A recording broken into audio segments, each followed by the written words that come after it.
can fight our desires. But when we start making fires, we can't ever settle. Salut à tous les amis et bienvenue pour cette nouvelle vidéo. Aujourd'hui je vais vous faire le petit test du Goophone i6.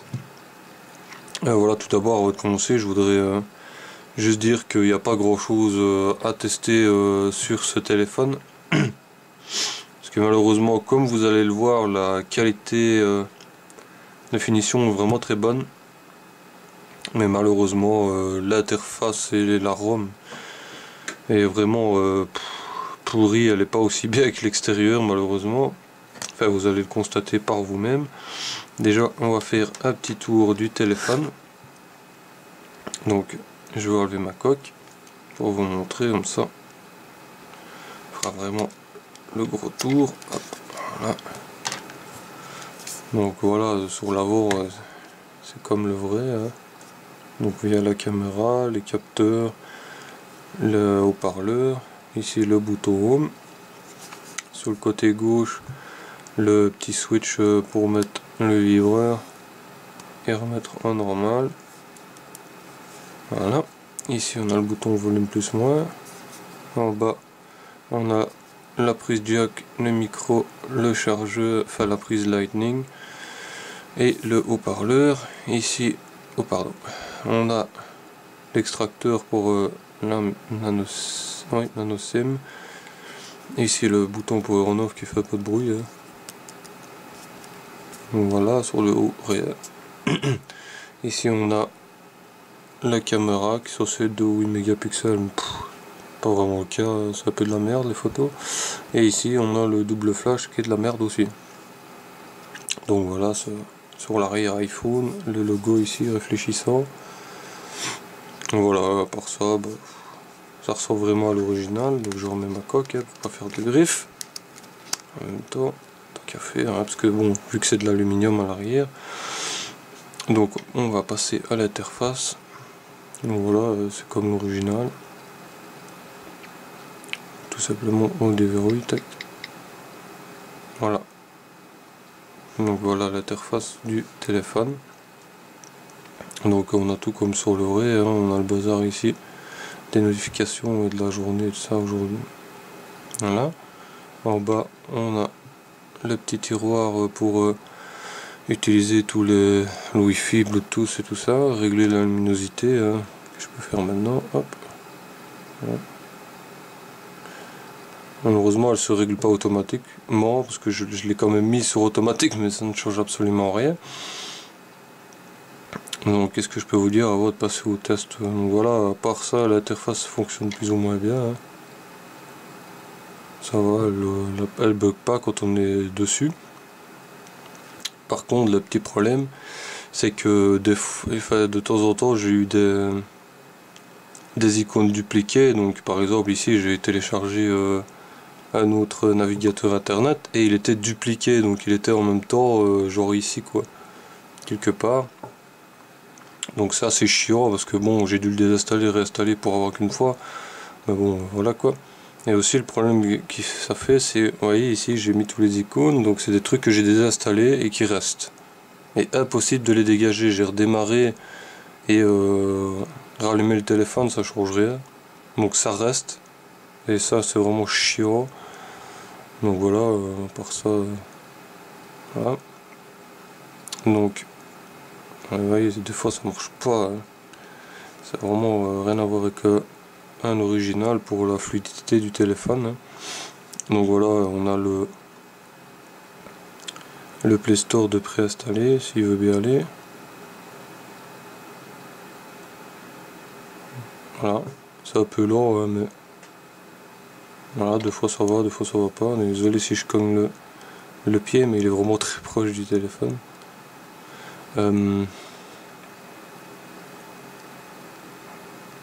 Voilà. Ah oui, aussi un truc que je voulais dire avant de continuer, c'est la batterie. Alors ça c'est vraiment une horreur, ça tient absolument pas du tout. Quand vous avez une utilisation normale, ça tient peut-être une journée. Et encore peut-être une journée et demie max, même pas. J'ai pas fait le calcul. Et que je suis toujours sur la batterie, je l'ai démonté pour regarder un peu comment c'était à l'intérieur, pour voir justement comment la changer. Et c'est vraiment une batterie de merde. Vous écrasez votre doigt dessus, votre doigt rentre dans la batterie, elle est molle. Elle est molle, c'est vraiment une batterie de merde quoi, on dirait de la plasticine. Vous voyez, quand vous appuyez dessus, ça s'écrase quoi, elle se déforme la batterie. Donc c'est soi-disant 1400 mAh, mais je dirais beaucoup moins. Ah oui, aussi la micro SD qui est dedans, sur ce téléphone là on sait pas la retirer. On sait la voir, mais j'ai pas réussi à l'enlever encore. J'ai essayé de la soulever, de la pousser, de la tirer, ça sort pas. J'ai pas vraiment essayé de forcer et de la casser dedans, ça serait un peu con. Donc normalement c'est une 8 Go qui est dedans, mais j'ai pas vraiment bien regardé la mémoire sur ce téléphone, il est tellement... Il y a beaucoup trop de bugs dans la ROM pour savoir exactement ce qui diffère du vrai et du faux. Parce que bon, ils mettent que ça 32 Go, pardon, mais c'est de la connerie, il n'y a pas trop de 2 Go dedans, parce que je suis déjà limité en mémoire, il y a peut-être quoi, 1 Go 2 pour installer des applications, donc vous êtes limité. Donc voilà, c'était une petite parenthèse que je voulais vous évoquer. J'essaierai quand même de changer la batterie pour voir si ça fonctionnera. J'essaierai peut-être avec une vraie batterie d'iPhone 6 de la modifier comme j'avais fait pour le i5S. On verra ce que ça donne. Ça a l'air un peu plus facile que sur le i5S pour la placer et souder les fils et tout ça. Ça a l'air plus simple. En le démontant, justement, j'ai bien regardé que la coque arrière était bien en alu. Donc quand on la tape, ça fait un bruit de métal et ça prend le froid et le chaud. Donc c'est ça que le téléphone est de meilleure qualité. Il craque pas, il se tord pas comme le i5S. Hein. Si vous vous rappelez de la vidéo, je le prenais, j'arrivais à le plier en deux, il se déboîtait tout seul. Ici, on peut y aller quoi. Pour le déboîter, j'ai galéré quand même. Malheureusement, je l'ai un peu abîmé sur le bout ici. J'ai dû incruster un tournevis parce que j'ai pas de ventouse. Donc si vous avez une ventouse, c'est beaucoup plus simple. Donc voilà, qu'est-ce que je pouvais constater aussi sur l'interface. De temps en temps, quand je vais sur des applications et que je reviens, ben, ça prend un moment, donc ça reste avec le fond d'écran comme ça, sans application, et ça met un petit temps, genre 3-4 secondes pour revenir. Donc voilà, c'est pas la rapidité est pas géniale, mais à mon avis je pense que c'est pas le téléphone mais la ROM qui est dedans. Et j'ai pas encore trouvé le moyen d'installer une ROM alternative, on ne sait pas aller en recovery avec ce téléphone là. Je sais pas comment je pourrais faire, j'essaierai de chercher et si je trouve, ben, je vous ferai une vidéo dessus hein, pour vous montrer un peu, parce qu'à mon avis ce sera intéressant d'utiliser une vraie ROM Android, pas ce bazar qui sert à rien. Il pourrait être bien s'il était bien optimisé, mais là, voilà quoi. Je vais peut-être essayer de vous montrer la latence en allant sur YouTube. Justement, en allant sur YouTube, je vais vous parler en même temps de l'écran. Normalement, soi-disant, dans les descriptifs du téléphone, ils mettaient que c'est un écran 720p, alors que c'est pas du tout le cas. Je vais vous le montrer avec une de mes vidéos pour pas avoir de... allez... avoir de droits d'auteur. On va regarder celle-là. Comme je sais que mes vidéos sont en HD, donc voilà, je fais qualité. Bon, c'est pas regarder en HD, c'est en 360p maximum. Alors que si ce sera un écran HD, bah, on pourrait quoi. Donc voilà, l'écran est de bonne qualité, c'est pas le problème. Hein, il est IPS, donc dans n'importe quel angle, vous pouvez le regarder, c'est pas le problème. Si j'appuie dessus, bah, les déformations, ça va quoi. Là ça le fait, mais avec le film protecteur en verre ça fonctionne bien, mais voilà, je trouve ça dommage parce que quand vous regardez une vidéo de cette qualité là, ça se voit pas, c'est pourri. Bon, là, je sais pas si on voit pas la latence ici. Je sais pas comment je peux faire pour vous la montrer, de temps en temps ça le fait, peut-être aller... Enfin je vais pas vous montrer mon compte, hein, mais... Parce que bon, il y a des trucs assez... Non, j'arrive pas à voir en allant dans les applications, la latence ne se fait pas, bizarrement. C'est toujours quand on veut montrer un truc que ça ne se passe pas. Donc aussi, qu'est-ce que je voulais dire, c'est à propos des jeux. Comme déjà vous êtes limité en mémoire, vous savez pas installer tout ce que vous voulez, certains jeux ne fonctionnent pas. Des jeux que j'utilise souvent, genre Real Drift, ça fonctionne pas. Enfin, il fonctionne, mais il redémarre tout le temps. Il y a des jeux que on les lance, ben, ils se remettent direct sur la page d'accueil, donc du coup c'est pas joué. Je trouve ça vraiment chiant sur l'ancien. Enfin, l'ancien ça l'a fait avec certains, mais pas tous. J'arrive pas à connecter ma manette. Le gamepad que j'ai utilisé pour tester sur les autres, ça ne fonctionne pas ici. Je sais pas pourquoi. Enfin, j'arrive à... Enfin non, j'ai réussi à le connecter, maintenant ça marche plus. Donc je sais pas si c'est un problème de Bluetooth ou pas. La Wi-Fi est bof. Souvent la connexion elle est pourrie et même si j'ai 2 barres, le téléchargement est lent par rapport à que ce soit à ma tablette ou à un autre téléphone. Donc pour la 3G aussi j'ai dû configurer l'APN comme sur l'autre. Donc dans le descriptif du téléphone ils mettent aussi qu'il y a le 900 et 2100, mais il n'y a aucun des deux. Donc pour la 3G vous êtes limité quand même, si vous êtes dans les grandes villes ça doit aller. Enfin moi en tout cas ça fonctionne. Mais c'est pas une 3G super rapide, il n'y a pas de 4G. Voilà, peut-être vous montrer pour tester un jeu, mais c'est assez limité. Peut-être vous montrer pour Real Drift. Par contre le haut-parleur il fonctionne bien par contre. Je vais mettre un peu de son, comme ça vous entendez bien. En tout cas si vous... Attendez, je diminue le son parce que je parle.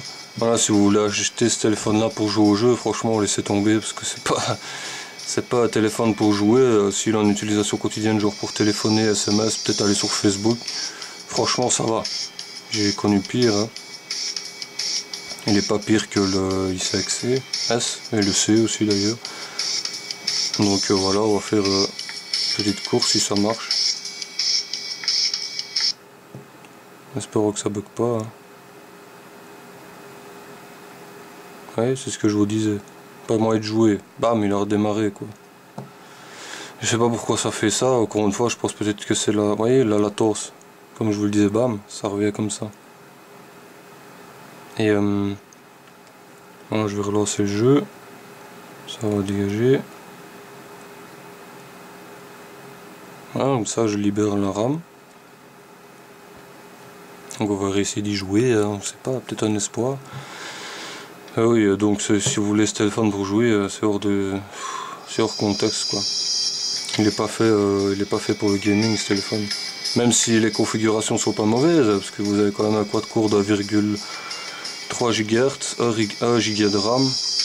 Normalement il disait 8 Go de RAM, mais à mon avis c'est la carte SD qui est dedans, parce qu'on a 1,2 Go de RAM. Donc voilà, c'est une configuration qu'on pourrait quand même jouer à certains jeux, mais ah, il a encore redémarré, donc c'est impossible d'y jouer. Hein. Donc paf, je fais retour. Vous voyez, voilà, c'est ça que je vous disais. La latence, paf, et ça revient comme ça. Donc, je sais pas. Je sais pas pourquoi ça fait ça. I don't know. J'essaierai peut-être de trouver pour mettre une ROM. Bon, j'ai pas vraiment d'espoir. Hein. À mon avis, ça ne fonctionnera pas. Franchement, je suis sûr que je mettrais une vraie... Enfin, il y aurait une vraie ROM pure stock Android, ça poserait pas de problème. À mon avis, je pense que ça poserait pas de problème. Mais le problème, c'est qu'on n'a pas le bouton de retour et menu. Mais j'ai essayé de les installer et de mettre launcher, launcher alternatif. Et avec le launcher, ça marche déjà un peu mieux. Mais les touches, je ne sais pas les installer parce que quand je vais dans les accessibility là, je veux l'activer, bouf, les paramètres s'arrêtent quoi. Enfin, ça arrête l'application paramètres, donc du coup, je sais pas utiliser ces boutons là, donc du coup ça bug, donc ça marche pas. Ça on va baquer, donc on va faire une petite mission. Ça apparemment ce jeu là a l'air de fonctionner alors qu'il demande quand même plus de ressources que Real Drift quoi. Enfin je dis qu'il va, mais on verra bien, hein. Normalement il devrait aller. Donc voilà, bah, apparemment ça fonctionne. Hein. C'est du... Par contre, au tactile, c'est pas facile. Hein.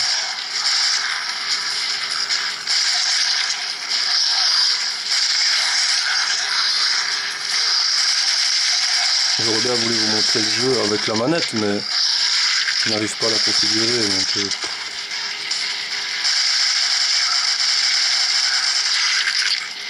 Aïe. Aïe. Ouais, ça fonctionne bien. Mais...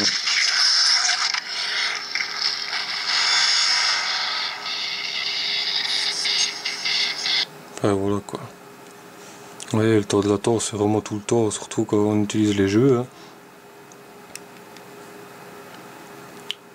Donc voilà, à part ça, peut-être te montrer l'appareil photo aussi. Dérocher ça, pardon pour le bruit. On va faire une petite photo de ça.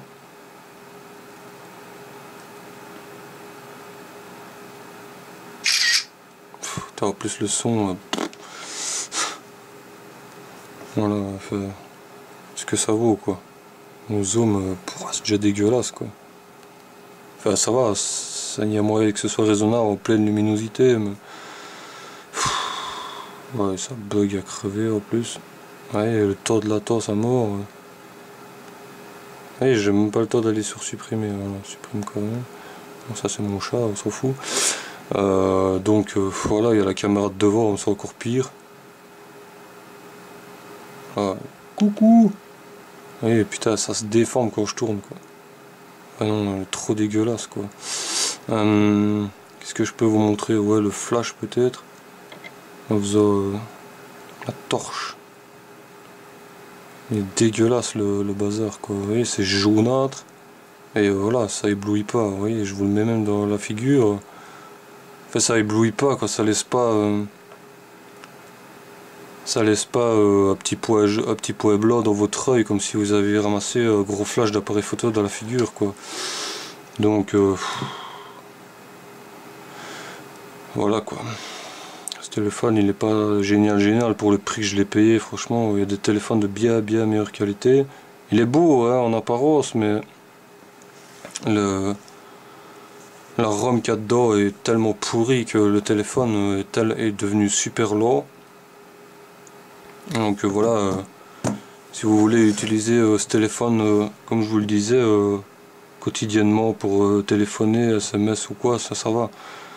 Mais si c'est pour jouer ou autre chose, ou les photos, ça vaut pas la peine franchement. Si je dois vous conseiller, si vous aimez bien le design de l'iPhone, c'est peut-être prendre le DAC 3, mais il est un peu plus cher, il coûte 200 et des euros je crois. Mais celui-là, il a une ROM Android dedans, donc il pose pas de problème. Il a les deux touches ici, retour et le bouton menu. Mais le problème avec ce téléphone, c'est qu'il fait pas la même taille, ça c'est avec pouce, donc il fait pas la taille de l'original. Mais ça on s'en fout, tant qu'il fonctionne bien, c'est ça le principal. Donc voilà, bah, malheureusement j'ai plus rien d'autre à dire, à part il reste tous les trucs de base. Ouais, c'est à part que ça, ici ça avec poids hein, qui fonctionne. L'écran est pas mauvais, hein, il fonctionne bien, il n'y a pas de zone, il y a pas l'air d'avoir de zone morte. Voilà, ça fonctionne bien. Voilà, bah, je sais pas quoi vous dire de plus dessus. Voilà, bah, je crois que c'est tout. Oui, je décoche le GPS. Moi, le GPS fonctionne quand même bien, je l'ai essayé aussi. Voilà. Ah oui, oula, une grosse synepsie sur ce téléphone.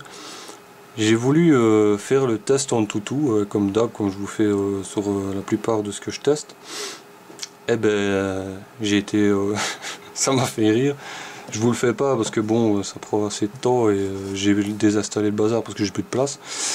Donc j'ai fait le test en toutou et quand j'ai vu le score, je me dis putain c'est pas possible. Il me mettait 50 000 alors que c'est un quad-core avec 1 Go de RAM, donc c'est impossible. Je regarde les specs et il me mettait que c'était un octa-core avec 2 Go de RAM, donc je me suis dit bon ça va, c'était trafiqué en toutou, donc j'ai lâché l'affaire. J'ai voulu essayer un autre benchmark, c'était Benchmark 3 je crois, que j'ai testé sur un autre téléphone. Et celui-là, impossible, je fais le test et puis arrivé genre à 90%, bouf, il se coupe. Donc c'est impossible à utiliser, c'est pas utiliser Snapchat non plus. Je sais pas pourquoi, enfin vous savez vous connecter mais aucune synchronisation ne se fait. Vous pouvez pas charger les snaps de vos amis, rien du tout, donc c'est inutilisable. Donc il y a plein d'applications qui fonctionnent pas. Donc voilà, très déçu de ce téléphone. Je continue à l'utiliser pour vraiment dire de l'utiliser parce que je l'ai acheté, mais si je pouvais m'en passer, je le jetterais. Hein. Non, je le jetterai pas, mais j'essaierai quand même de changer la batterie pour ceux que ça intéresse. Si ça vous intéresse toujours que je le fasse après avoir vu ce petit test sur ce téléphone. Donc voilà, j'espère que cela vous aura quand même plu. Je sais qu'il était court, mais malheureusement je ne saurais rien faire de plus. Donc voilà, sur ce, je vous dis à la prochaine et merci d'avoir regardé ma vidéo.